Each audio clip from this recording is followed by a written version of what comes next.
পৃথিবীর মাটিতে এমন কোন মৌলবি জন্ম হয়নি, আর কিয়ামতের সকাল পর্যন্ত জন্ম হবে না যে আল্লাহর আকার আকৃতি প্রমাণ করতে পারবে মুসলমান। আর কিয়ামত পর্যন্ত সূর্য পশ্চিম দিকে উঠতে পারে, কিন্তু নবী মুস্তাফার ওসিলা নেওয়া চলবে না, এই রকম পৃথিবীতে কোনো মায়ের লালের জন্ম হয়নি। এইগুলো সব বিদাতি কুফরি আকীদার অন্তর্ভুক্ত। তাই এই রকম লানাতি আকীদা পোষণকারী দাড়ি টুপিওয়ালা মৌলবি থেকে ঈমানকে বাঁচিয়ে আহলে সুন্নাত ওয়াল জামাত সুন্নি জামাতের প্রতি অটল থাকতে হবে। যেই জামাত পূর্বের মুহাদ্দিসদের যেই আকীদা ছিল সেই আকীদার প্রতি কায়েম আছে। জোরে বলুন সুবহানাল্লাহ। এবার চলে আসেন বিরাদর ইসলাম, কিছু লোক মার্কেটে বেরিয়েছে, মানুষকে মুস্তাহাব গুলিকে বিদাত বলে নিজের নতুন আকীদাকে গোপন করার চেষ্টা করে। মুস্তাহাব কোনগুলো?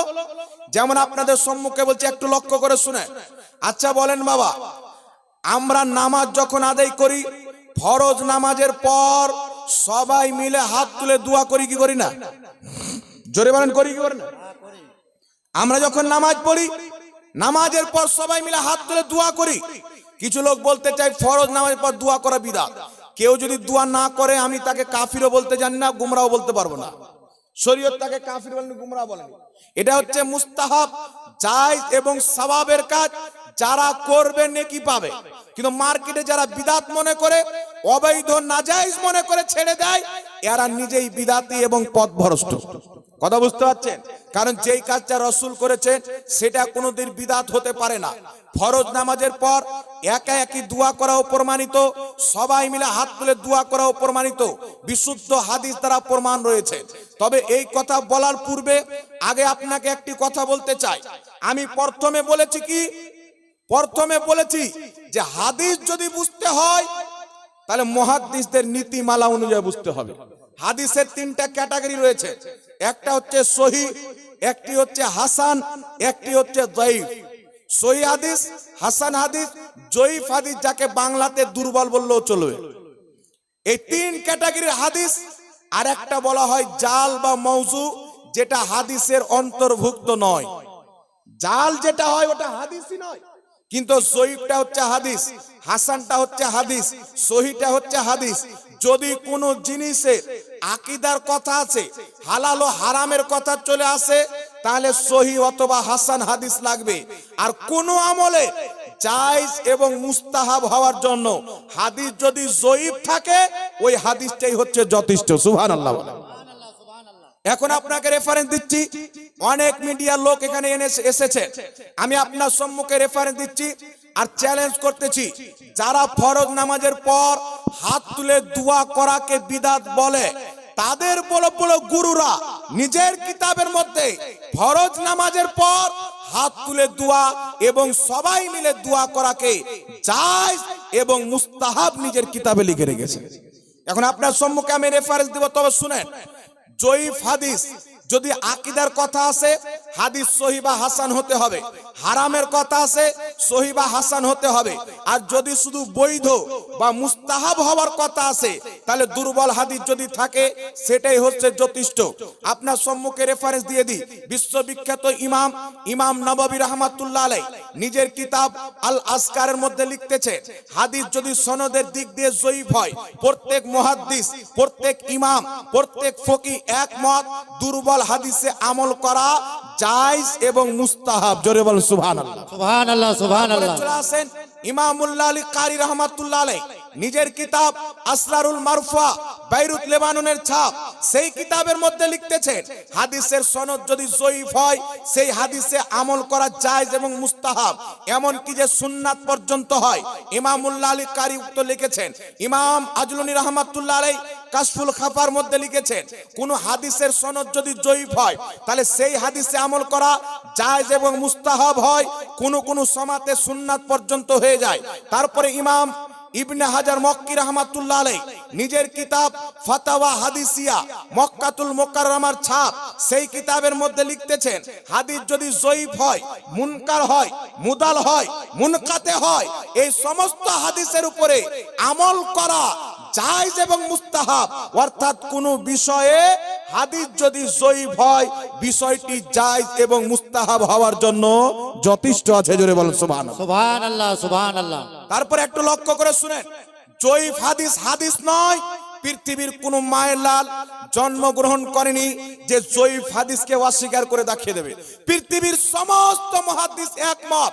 ইমাম ইবনে হাজার আসকালানী তারপরে চলে আসেন, যারা জয়ীফ হাদিসকে জাল বলতে চায় তারা নিজেকে আহলে হাদিস বলে দাবি করেন। আমি আহলে হাদিস ভাইদেরকে বলতে চাই, আপনাদের বড় মুহাদ্দিস আব্দুর রহমান মুবারকপুরী নিজের কিতাব তোহফাতুল আহওয়াজির মধ্যে জয়ীফ হাদিসে আমল করা বৈধ বলেছেন।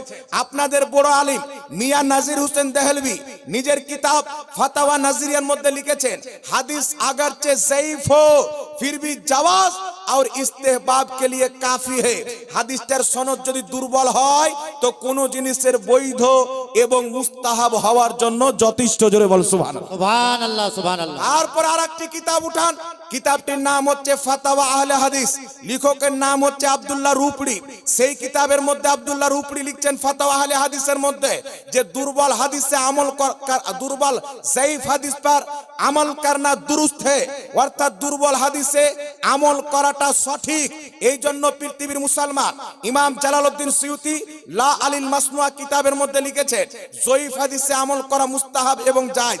সারা পৃথিবীর সমস্ত মুহাদ্দিস একমত, হাদিসটি যদি জাল না হয়, দুর্বল হোক, মুনকার হোক, মুনকাতে হোক, এই সমস্ত হাদিসের উপরে আমল করা জায়েজ এবং মুস্তাহাব।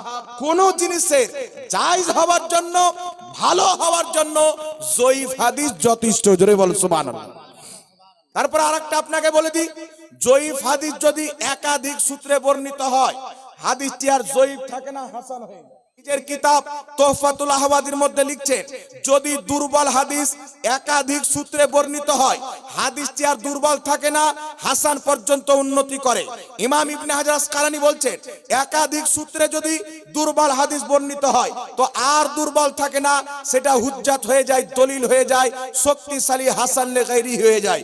একই বক্তব্য ইমাম জালালউদ্দিন সিয়ুতি লা আলিল মাসনুয়া কিতাবের মধ্যে দিয়েছেন, যদি কোনো হাদিস একাধিক সূত্রে বর্ণিত হয়, হাদিসের সনদ যদি ज़ईफ থাকে, একাধিক সনদে বর্ণিত হওয়ার কারণে হাদিসটি আর দুর্বল থাকে না, হাসান পর্যন্ত উন্নতি করে। জোরে বলতে হবে সুবহানাল্লাহ।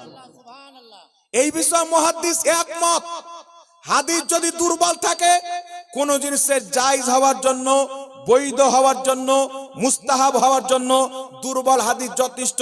তবে ফরজ আর ওয়াজিব যদি আমল থাকে, সেটার জন্য সহিহ বা হাসান হাদিস লাগে।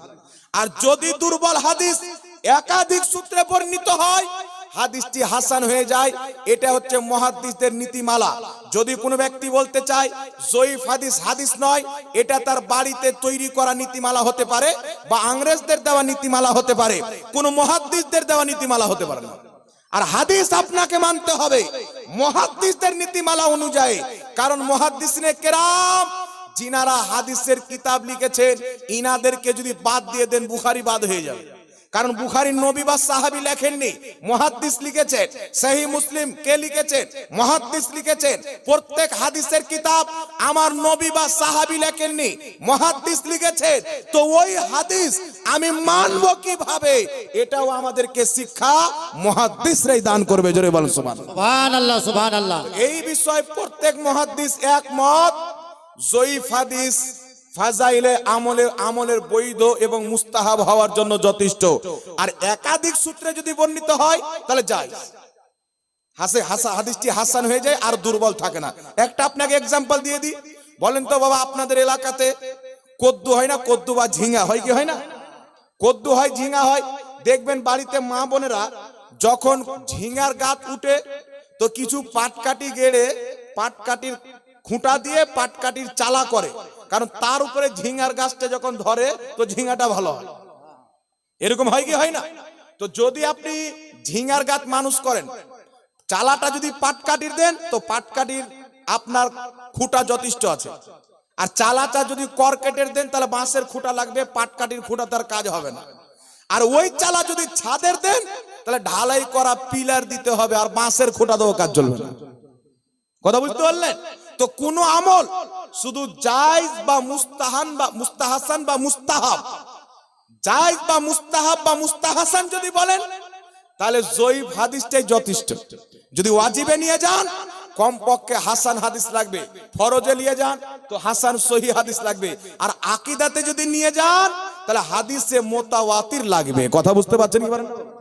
এই জন্য পৃথিবীর মুসলমান আমরা যখন নামাজ আদায় করি ফরজ নামাজের পর দোয়া করাটি হচ্ছে মুস্তাহাব। আর যে কোনো নেকির কাজ মুস্তাহাব হোক বা মুস্তাহাসান হোক বা ফরজ হোক বা ওয়াজিব হোক, বড় হোক বা ছোট হোক, কোন নেকির কাজকে ছোট মনে করা যাবে না। আল্লাহ পাক কুরআন পাকে বলেছেন উদউনি আস্তাজিব লাকুম, তোমরা আমার কাছে দোয়া করো। যারা আমার দোয়া থেকে মুখকে ফিরিয়ে নেয় অবিলম্বে তারা লজ্জিত হবে এবং আযাবে লিপ্ত হবে। এই জন্য পৃথিবীর মানুষ দোয়াকে যেই ব্যক্তি ঘৃণা করবে, খারাপ মনে করবে, বিদআত নাজায়েজ বলবে, ওই ব্যক্তি নিঃসন্দেহে জাহান্নামে যাবে। কারণ দোয়াই হচ্ছে প্রত্যেক ইবাদতের মগজ বা জড়। জোরে বল সুবহানাল্লাহ। সুবহানাল্লাহ সুবহানাল্লাহ। এখন আপনাকে বলি শুনেন, ফরজ নামাজের পর হাত তুলে দোয়া করা অনেক লোক বলে হাদিসে নাই। বলে কি বলে না? কিছু লোক বলে ফরজ নামাজের পর হাত তুলে হাদিসে নাই। বেটা তুমি তো দাজ্জাল কানা হাদিস পড়বে তেবি তো পাবে।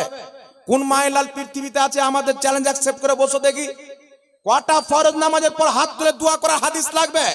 এই পবিত্র স্টেজে আল্লাহর কসম খেয়ে বলি, ফরজ নামাজের পর হাত তুলে দোয়া আমার আপনার নবী নিজেই করেছেন।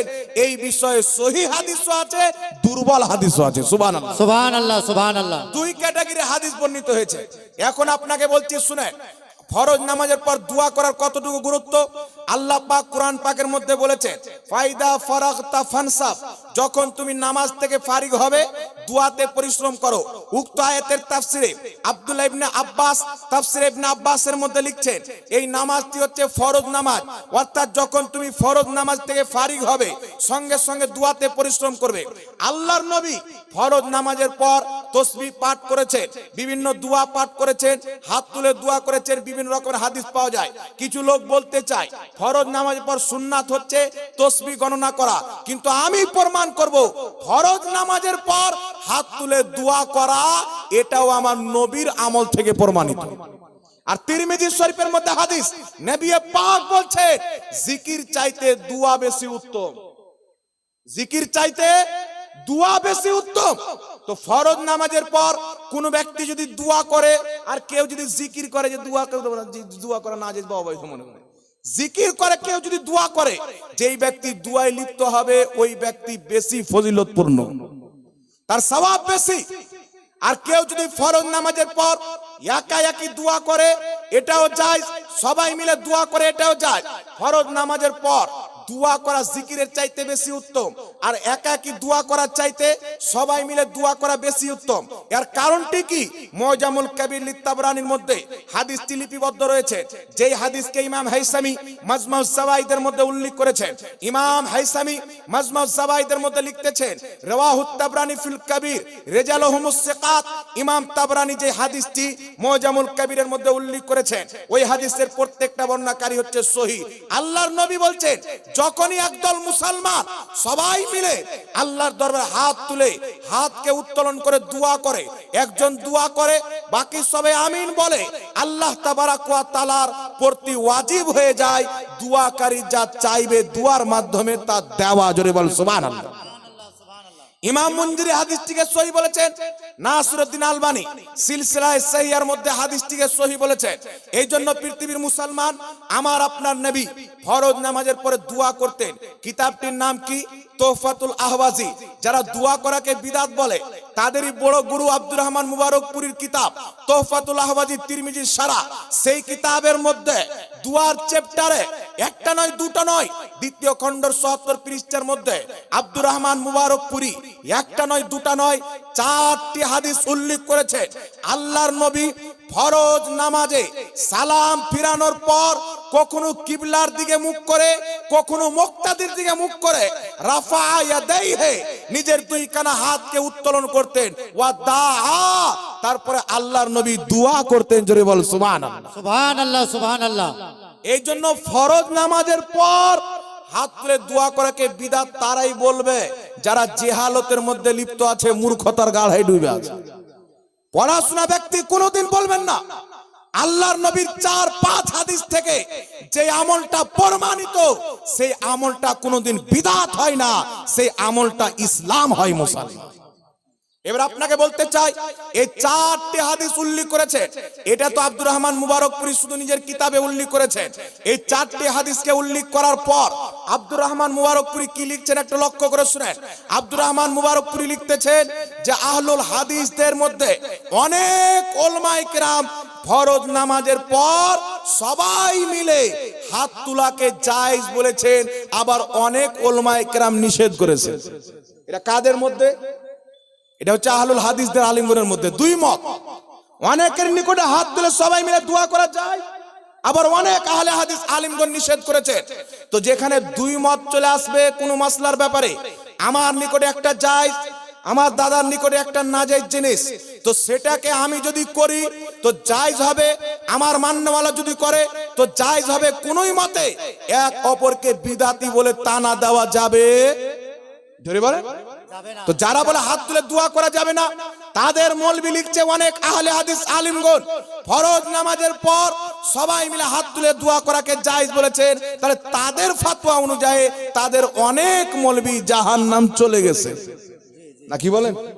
জাহান্নাম চলে গেছে না। তুম সদমে হামে দেতে না, ইউ বদমারা ইয়া হতি না, খুলতি রাজে সরবস্তা না, ইউ রুসওয়াইয়া হতি। দুটো কলকে উল্লেখ করার পর আব্দুর রহমান মুবারকপুরি আহলে হাদিস ভাইদের মুহাদ্দিস লিখতেছে, রাজে কল হলো এটা, প্রসিদ্ধ মত হলো এটা, ফরজ নামাজের পর সবাই মিলে হাত তুলে দোয়া করা জায়েজ আছে। জোরে বল সুবহানাল্লাহ। সুবহানাল্লাহ, সুবহানাল্লাহ। বেশক কার কিতাবে লেখা আছে? যেই মোল্লা বলছে ফরজ নামাজের পর সবাই মিলে হাত তুলে দোয়া করা যাবে না, তার ইমামের কিতাবে লেখা আছে। তো যদি ইমাম তার বিদআত হয়, তার ইমাম হবে বিদআতি, আর ইমাম যদি বিদআতি হয় তো মুক্তাদি কি আর সুন্নতি হবে? বলেন। 12 পাড়ার মোড়ে আপনি গিয়ে যদি বাসে চাপেন, বাসটা যাবে বহরমপুর, আর আপনি প্যাসেঞ্জার চেপে মনে করছেন হরিহর পাড়া যাবে, তো আপনার মতন পাগল কে আছে? ড্রাইভার যেই দিকে যাবে প্যাসেঞ্জার ওই দিকে যাবে। যারা ফরজ নামাজের পর হাত তুলে দোয়া করাকে বিদআত বলে, তাদের অসংখ্য কিতাবের মধ্যে লেখা আছে ফরজ নামাজের পর হাত তুলে দোয়া আমার নবী নিজেই করেছেন, উম্মতকে করতে বলেছেন। সুতরাং তাদের ফতোয়াতে তাদের ইমামগুলি জাহান্নামে যাবে, আর ইমাম যদি জাহান্নামে যায় তার মান্যকারী জান্নাতে যাবে না। কারণ নবী বলছেন যে যাকে ভালোবাসবে কিয়ামত তার সাথে হবে। যে যাকে ভালোবাসবে কিয়ামত তার সাথে হবে। শুধু তাই নয় মুসলমান, চলে আসেন আপনার সম্মুখে পেশ করতেছি কিতাবটির নাম ফাতাওয়া নাজিরিয়া, লেখকের নাম নাজির হোসেন দেহলভি, আহলে হাদিস ভাইদের বড় আলিম। ফাতাওয়া নাজিরিয়ার মধ্যে কি লিখতেছে? ফরজ নামাজ के बाद हाथ उठाकर दुआ अल्लाह के नबी अलैहिस्सलाम ने खुद की है, उम्मत को करने की तनकीन दी है। फरज नामाजेर पर हाथ तुले दुआ আল্লাহর নবী নিজেই করেছেন, নিজের উম্মতকে করতে বলেছেন। জোরে বলেন না সুবহানাল্লাহ, সুবহানাল্লাহ। আমার নবী যখন ফরজ নামাজের পর হাত তুলে দোয়া করতে বলেছেন, বর্তমান জামানায় সারা পৃথিবীর মৌলবি যদি করাকে নিষেধ করে, যারা নবীর ইসলামকে মানবে তারা নবীর কথা মেনে হাত তুলে দোয়া করবে। জোরে বলেন সুবহানাল্লাহ। এবার আপনাদের সম্মুখে শুনেন আরেকটি দলিল পেশ করছি। কিতাবটির নাম হচ্ছে ফাতাওয়া সানাইয়া। যারা হাত তুলে দোয়া করা নাজায়েজ মনে করে তাদেরই গুরুর কিতাব ফাতাওয়া সানাইয়ার মধ্যে সানাউল্লাহ আমৃতসরি লিখতেছে, ফরজ নামাজের পর হাত তুলে দোয়া করা জায়েজ এবং মুস্তাহাব। ফরজ নামাজের পর হাত তুলে দোয়া করা জায়েজ এবং মুস্তাহাব। তারপর চলে আসছেন বিরাদর ইসলাম, কিতাবটির নাম তারিখে তাবারি। এই কিতাবের মধ্যে হাদিস। আরেকটি কিতাব ইমাম ইবনে কাসিরের লেখা কিতাব আল বেদায়া ওয়ান নেহার মধ্যে সনদ সহ হাদিসটি লিপিবদ্ধ রয়েছে। নবী পাকের সাহাবী হযরতে আলা বিন হাজরামি ফজরের নামাজের জামাত করলেন। ফজরের নামাজে সালাম ফিরানোর পর নবী পাকের সাহাবী হযরতে আলা বিন হাজরামি নিজের ঘুটনার উপরে ভর দিয়ে বসলেন। বসার পর নিজের দুইখানা হাতকে উত্তোলন করলেন। দুইখানা হাতকে উত্তোলন করার পর হযরতে আলা বিন হাজরামি দোয়া করতে আরম্ভ করলেন। পিছন দিকে শত শত সাহাবী মুক্তাদি হয়ে নামাজ পড়ছেন, তারা যখন দেখলেন আমাদের ইমাম হাত তুলে দোয়া করতে লেগেছে, প্রত্যেকটা মুক্তাদি দুইখানা হাতকে উত্তোলন করে দোয়া করতে আরম্ভ করলেন। এত লম্বা দোয়া করলেন, সূর্য উদিত হয়ে গেল। এই পৃথিবীর মানুষ, আল্লাহর নবীর শত শত সাহাবী ফজরের ফরজ নামাজের পর সবাই মিলে হাত তুলে দোয়া করেছেন। আমার নবী দোয়া করেছেন, তো ফরজ নামাজের পর হাত তুলে দোয়া করাকে যারা নাজায়েজ বা বিদআত বলে, এরা কোশ্চিন কালে নবী সাহাবার দলের লোক নয়। যারা দোয়া করে তারাই হলো নবী এবং সাহাবীর দলের লোক। নারে তকবীর, নারে তকবীর, নারায়ে রিসালাত, মাসলাক আলা হযরত বারুইপাড়া মসজিদ কমিটি, জলসা কমিটি, হযরত আল্লামা মুফতি জাহাঙ্গীর আলম রেজভী সাহেব। নারে তকবীর। এই জন্য পৃথিবীর মুসলমান, যখন আপনি ফরজ নামাজ পড়বেন, মোল্লা কাটমুনসি এখন কি বেরিয়েছে, আল্লাহর নবী বলছেন কিয়ামতের পূর্বে এমন একটা যুগ আসবে, মানুষ বাড়ি থেকে সকালবেলা ঈমান নিয়ে বের হবে আর সন্ধ্যাবেলা কাফির হয়ে বাড়ি আসবে। এরকম হয় না? বাপ দাদা 14 গোষ্ঠী আহলে সুন্নাত ওয়াল জামাত, আর 2025 সালে নতুন ইসলাম পেয়ে হয়ে যাচ্ছে ওয়াহাবি জামাত। এরকম লোক আছে না নাই মার্কেটে? এও আর মনে করছে যে এতদিন ইসলাম দুনিয়াতে ছিল না, 2025 এসেছে। আলহামদুলিল্লাহ, আমরা নামাজের পর দোয়া করি 1450 বছর পূর্বে মুহাম্মদ রাসূলুল্লাহ করেছেন। সবাই মিলে দোয়া করি 1450 বছর পূর্বে সাহাবায়ে কেরাম করেছে। তো যারা ফরজ নামাজের পর দোয়া করে তাদের ইসলাম হচ্ছে 1450 বছরের পুরাতন ইসলাম। আর যারা দোয়াকে উঠিয়ে দিয়েছে, এই তো 15-20 বছর পুরাতন ইসলাম। তাহলে ইসলামের বয়স কি 15-20 বছর হলো না 1450 বছর হলো? বাবা জোরে বলেন। 1450 বছর হলো না? এই জন্য আপনাকে বলতে চাই, অবশ্যই নামাজ যখন পড়বেন, ফরজ নামাজের পর সবাই মিলে হাত তুলে দোয়া করবেন। এটা হাদিস দ্বারা প্রমাণিত ভিত্তিহীন আমল নয়। কথা বুঝতে পারছেন কি পারেন না বাবা? আর একটি কথা আপনাকে বলে দিই, ফরজ নামাজের পর দোয়া তো হলো, এইবার আপনাকে একটি কথা আমি বলে দিই, আমাদের দেশে অনেক লোক কবরস্থান মাটি দিতে যায় কি যায় না বাবা? মাটি দিতে গিয়ে মাটি দিয়ে আসার 4 দিন পর মিলাদ দেয় বাড়িতে, দোয়া খায়রের মজলিস করে। মিলাদ বলে আমাদের দিকে মাশহুর, কারণ নবী পাকের জন্মের আলোচনা যেই মাহফিলে হয় ওটাকে মিলাদ বলা হয়। আর মিলাদের মাহফিল করা মুস্তাহাব। এটা কোথায় থেকে প্রমাণিত? হিলিয়াতুল আউলিয়ার মধ্যে হাদিস রয়েছেন, মাজমাউজ জাওয়াইদের মধ্যে হাদিসটি রয়েছে।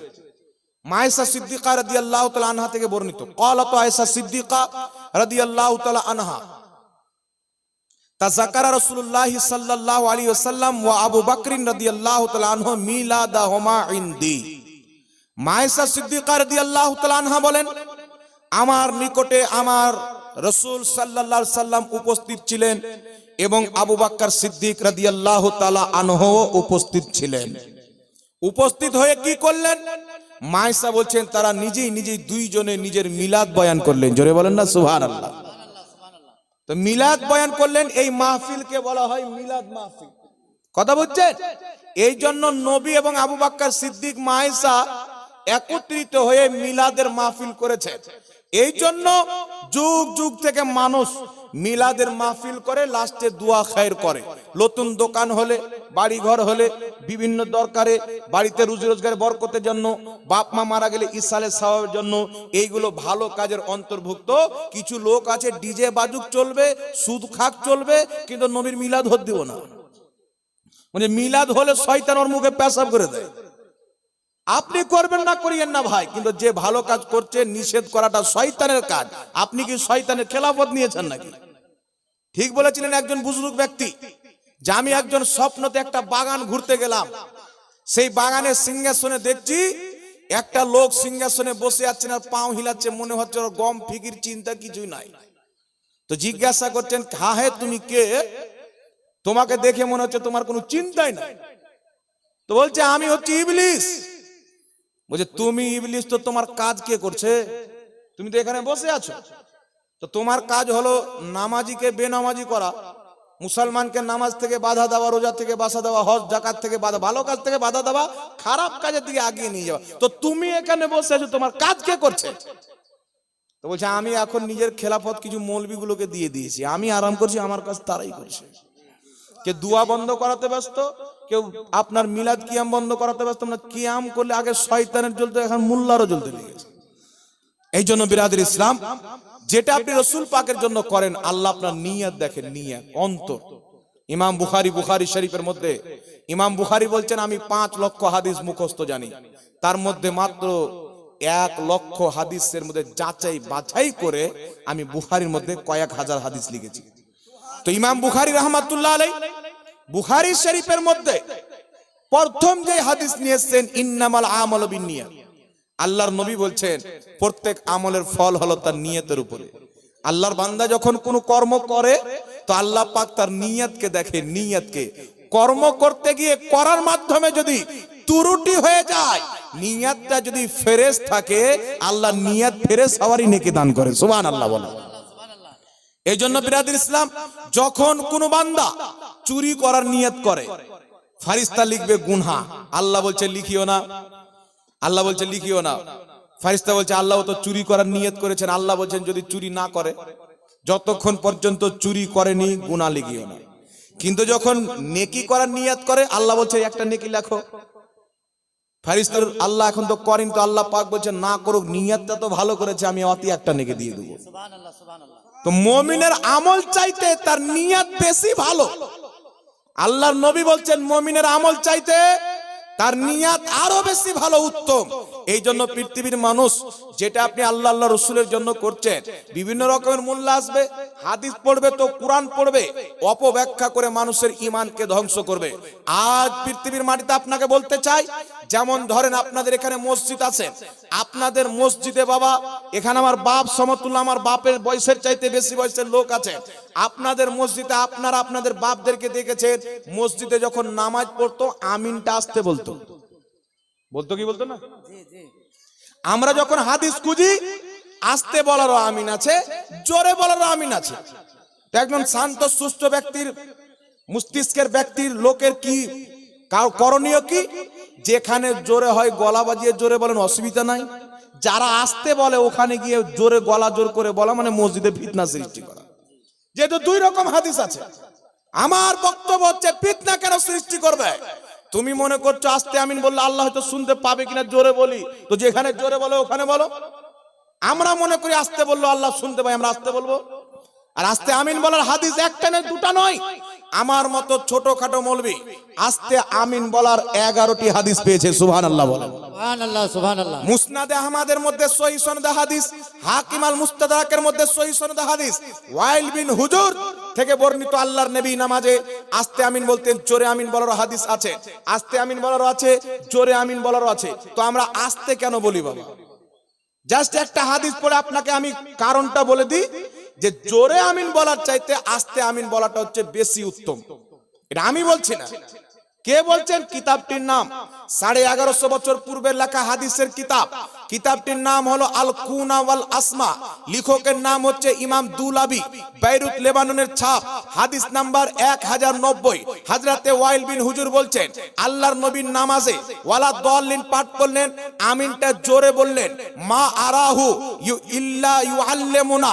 হযরতে ওয়াইল ইবনে হুজুর নবী পাকের সাহাবী বলছেন আল্লাহর নবী জোরে আমিন বললেন, আমি এটা অবশ্যই মনে করি যে আল্লাহর নবী যে জোরে আমিন বলেছিলেন সাহাবাদেরকে শিক্ষা দেওয়ার জন্য বলেছিলেন। সুবহানাল্লাহ, সাহাবাদেরকে শিক্ষা দেওয়ার জন্য বলেছিলেন। আরে ওয়াইল ইবনে হুজর হাকিম আল মুস্তাদরাকের মধ্যে, মুসনাদে আহমদের মধ্যে তিনার থেকে যে হাদিসটি সহিহ সূত্রে এসেছেন, আল্লাহর নবী আসতে বলেছেন, এটা হচ্ছে নবীর প্র্যাকটিক্যালি আমল। কিসের আমল? প্র্যাকটিক্যালি আমল।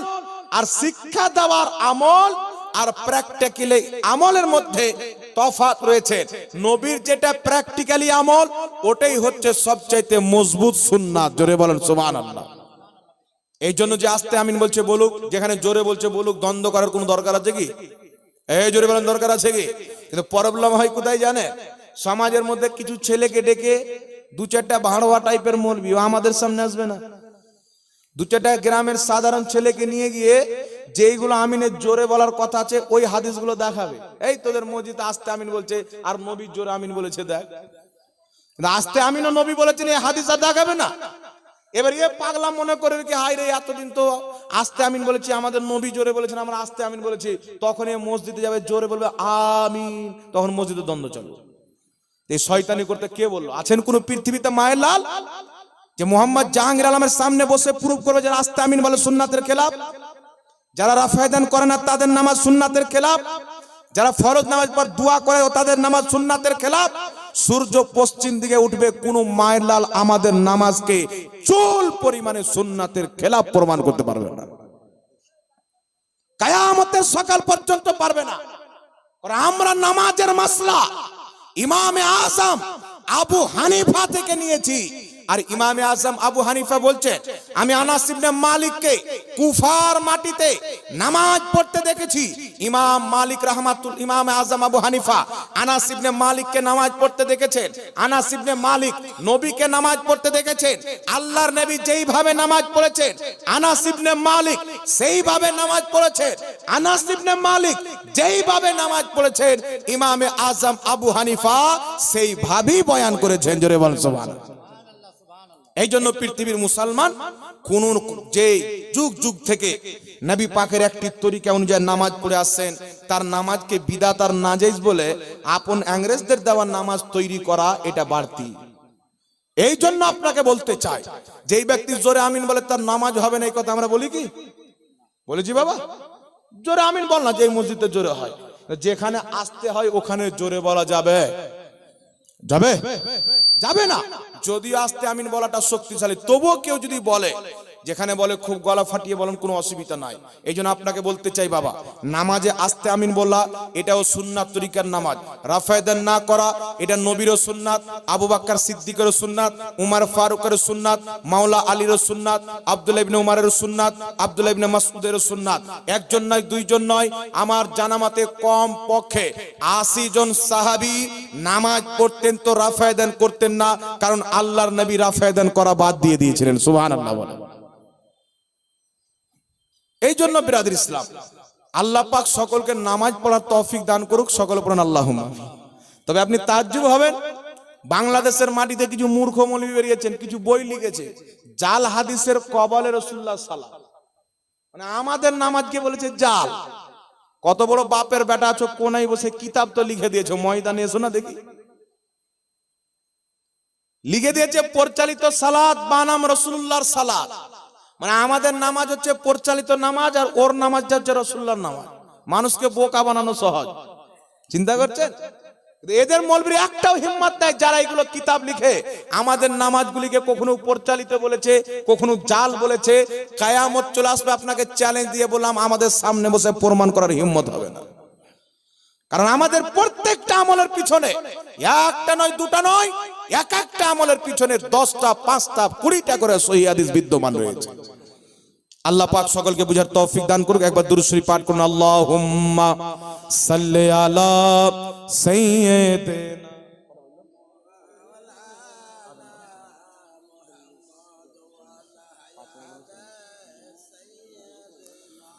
মাওলানা মুহাম্মদ সাল্লাল্লাহু আলাইহি ওয়াসাল্লাম। যাই হোক বিরাদর ইসলাম, নামাজের টাইম হচ্ছে মাত্র 1 মিনিট। একটা কথা বলে আমি বক্তব্য শেষ করে দিই। দেখেন বিরাদর ইসলাম, মানুষ যখন মারা যায় তো সেই মানুষের প্রত্যেক আমলের দরজা বন্ধ হয়ে যায়, সেই আমল করতে পারে না। তবে তার আত্মীয় স্বজন, গ্রামবাসী, পাড়া প্রতিবেশী, বেটা বিটি, লাতি লাতি এরা যদি কোনো আমল করে সওয়াবটা মৃত্যু ব্যক্তির নামে বকশে দেয়, তাহলে সেই সওয়াবটা আল্লাহর নবী বলছেন জিবরিল আমিন জান্নাতি নুরি প্লেটে করে নিয়ে হাজির হয়ে যায়। যেমন মানুষ মারা গেল 4 দিন পর, 3 দিন পর, 40 দিন পর, বছর বছর তার ইসালে সওয়াবের জন্য দোয়া খায়রের মাহফিল করা, কুরআন তেলাওয়াত করা, তাসবিহ তাহলিল করা, এই সব সওয়াব মুর্দার কবরে যায়। কিছু লোক বলতে চাই মরা মানুষের জন্য কোরআন পড়ে কি লাভ, কোরআন তো জিন্দা মানুষের জন্য। আর এটা আল্লাহর কালাম, জীবিত মানুষ যদি পড়ে হেদায়েত পেয়ে যাবে। আর মৃত্যু ব্যক্তির নামে যদি বকশে দেয়, আল্লাহ তার কবরকে জান্নাতের বাগান বানিয়ে দিবে। যারা বলতে চায় কোরআন মরা মানুষের জন্য পড়া যাবে না, তাদের সকলের বড় আব্বা ইবনে তাইমিয়া নিজের কিতাব মাজমুয়া ফাতাওয়া 24তম খণ্ডের মধ্যে লিখেছেন, মৃত্যু ব্যক্তির ইসালের সওয়াবের জন্য কুরআন তেলাওয়াতের সওয়াব, কলমা খানির সওয়াব, তাসবিহ তাহলিলের সওয়াব, মানুষকে খাওয়া দেওয়ার সওয়াব, এই সমস্ত সওয়াব জীবিত ব্যক্তি করে তার সওয়াব মুর্দার নামে বক্সে দেয়। এই সওয়াব মুর্দার কবরে যায়। লিখছে কে? ইবনে তাইমিয়া, যারা নাজায়েজ বলছে তাদের আব্বা হুজুর। চিন্তা করছেন, আব্বা হুজুর লিখছে এটা, আর বেটার ফতোয়া কোন দিকে যাচ্ছে? এই বিষয়ে সকল মুসলমান একমত, কুরআন তেলাওয়াতের সওয়াব, তাসবিহ তাহলিলের সওয়াব মৃত্যু ব্যক্তির কবরে যায়। এই জন্য কুরআন খানি, কলমা খানি, তাসবিহ তাহলিল, মানুষের খাওয়া দাওয়ার ব্যবস্থা করে তার সওয়াব মুর্দার কবরে বক্সে দেওয়া ইসলামে জায়েজ আছে। মুর্দা যদি মুসলমান থাকে আর কবরের বাবা যদি মুসলমান না থাকে, ও করবে কেন? কেউ যদি বলে আমি আবু জেহেলের নামে 10,000 টাকা দান করলাম, নেকি যাবে? কেউ যদি বলে উতবার নামে দান করলাম, যাবে? ইয়াজিদের নামে দান করলাম, যাবে? আরে 40 চারম খানা মানা সব নাকি মুর্দার কবরে যাবে, মুর্দা যদি মুসলমান থাকে। তো আপনার বাপ যদি মুসলমান থাকে করা যায়, মুসলমান না থাকলে করে কোনো লাভ নাই। কথা বুঝতে পারছেন? এই জন্য সাহাবায়ে কেরাম যখন মরেছেন, সাদ বিন আবাদার মা ইন্তিকাল করলেন, আবু দাউদের হাদিস, এসে বলছেন হুজুর আমার মা ইন্তিকাল করেছেন, কি সাদকা করব? নবী বলেন পানি সাদকা করো। উনি পানির কুয়া দান করে দিলেন, যে মানুষ পানি পান করবে, সওয়াব আমার মায়ের কবরে যাবে। আবু লাহাব মরেছে, ওর বেটা উতবা সাইবা কিছু করেনি। আবু জেহেল মরেছে, ওর বেটা কিছু করেনি। কারণ প্রমাণ হচ্ছে কাফির যদি মরে যায় তার কবরে নেকি যায় না, কারণ তার ঈমান নাই। মুসলমান যদি মরে তার কবরে নেকি যায়, কারণ তার ঈমান আছে। কথা বুঝছেন? যাই হোক, আল্লাহ পাক বুঝার তৌফিক দান করুক। যারা উযু করেননি উযু করে আসেন। আমি এই বলে বক্তব্য করলাম। ওয়া আখিরি দাওয়ানা আলহামদুলিল্লাহি রাব্বিল আলামিন। আসসালামু আলাইকুম ওয়া রাহমাতুল্লাহি ওয়া বারাকাতুহু।